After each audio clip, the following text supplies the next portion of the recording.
ট্যাং ফলটা সবাই চিনেন মোটামুটি, এটা একটা ভাইরাল ফল, এটা কিন্তু কক্সবাজারের অনেক ফেমাস একটা ফল।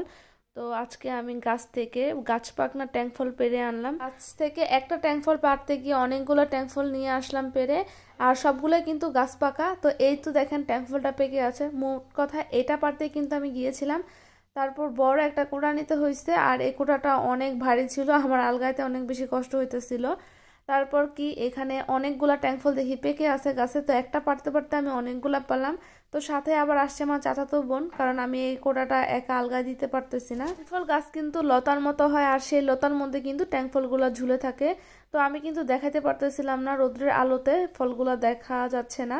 এরপরে কি আমি একটা একটা করে পারতে পারতে অনেকগুলা দেখি ছোট বড় অনেক ট্যাংফল ধরে আছে গাছে। তো সবগুলাই কিন্তু গাছ পাকা, ছোট হোক বড় হোক সবটাই। তো অলরেডি কিন্তু ট্যাংফলের সিজন শেষ। তো তারপরে অনেক ট্যাংফল আছে এই গাছে। তো ট্যাংফলটা কিন্তু একটু টক লাগে খেতে, আপনারা সবাই জানেন। ট্যাংফল কার কার পছন্দ, কারা কারা খেয়েছেন বা কাদের বাসায় গাছ আছে অবশ্যই কমেন্টে কিন্তু জানাবেন। আমাদের বাসায় কিন্তু অনেক বড় গাছ আছে। ফল গাছ কিন্তু লতার মতো, তাই এক গাছ থেকে আরেক গাছে, আরেক গাছ থেকে আরেক গাছে কিন্তু লতার মতো বেয়ে গেছে। একটা পারতে গেলে দেখি আরেকটা আছে, আরেকটা পারতে গেলে দেখি আরেকটা আছে, তো এরকম করে কিন্তু অনেকগুলো পারলাম। এগুলা কিন্তু ভর্তা করে খেতে অনেক বেশি ভালো লাগে। তো দেখেন এটাও কিন্তু একেবারে পাকা ছিল। যখন এই ট্যাংফুলের সিজন থাকে তখন কিন্তু ট্যাংফুলগুলো অনেক বেশি বড় বড় হয়। তো এখন যেহেতু সিজন নাই, তো সিজন অলরেডি শেষ এই ফলের, তো ফলগুলো কিন্তু একটু ছোট হয়ে গেছে, আর অনেক দিনের এই গাছটা। তো গাছের বয়স বেশি হয়ে গেল কিন্তু গাছের ফলও ছোট ছোট দেয়।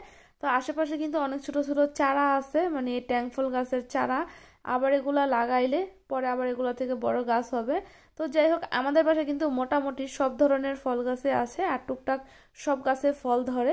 তো অনেক সময় কিন্তু আপনাদের দেখায় এটা হয়েছে আমাদের গাছে এই ফলটা ধরেছে, তো এগুলো সবই কিন্তু আমাদেরই গাছ। তো এই গাছটা কিন্তু সম্পূর্ণ আমার বাসার পেছনেই এই গাছটা, যেহেতু লতা গাছ, সেই ক্ষেত্রে আমরা এগুলা বাসার পেছনে লাগাই, বা ভালো হয় এগুলা পেছনে লাগাইলে। তো দেখেন কি সুন্দর একেবারে পাকা ফল, কিন্তু আমি আগের থেকেই খাই, অনেক বেশি ভালো লাগে, একটু টক টক লাগে, তারপর অনেক বেস্ট খেতে আমার কাছে মনে হয়।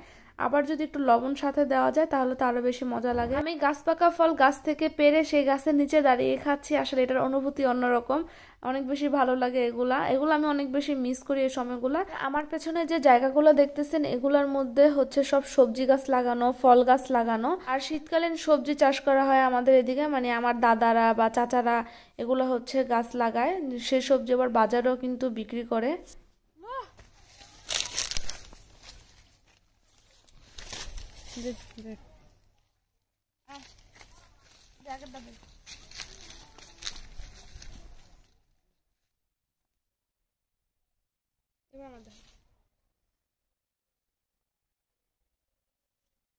বন্ধ করে দিন।